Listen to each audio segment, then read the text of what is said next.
Badal som, ako po ceste beha kačička s malým. Zastal som a v kanáli som videl, že sa pohybujú ďalšie malé.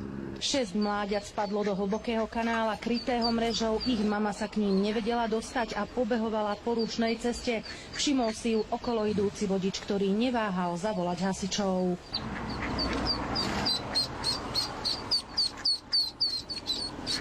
Za mamičkou. Moje, aké si rýchle.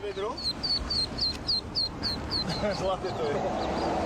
Upozorňovali odstavenými blikajúcimi autami okolo idúcich vodičov na to, že sa na ceste niečo deje, aby spomalili. Ďalšie mláďa uviazlo na druhej strane cesty. Hasiči liezli do kanála popri autách, ktoré cestou prechádzali. V premávke si tak museli dávať pozor aj sami na seba.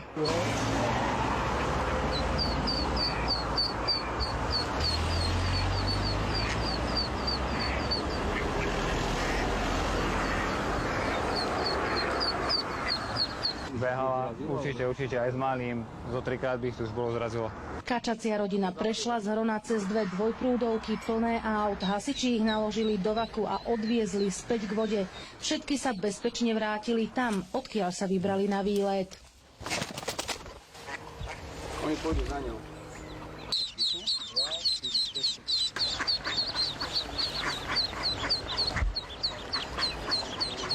Z Banskej Bystrice Katarína Kováčiková, televízia JOJ.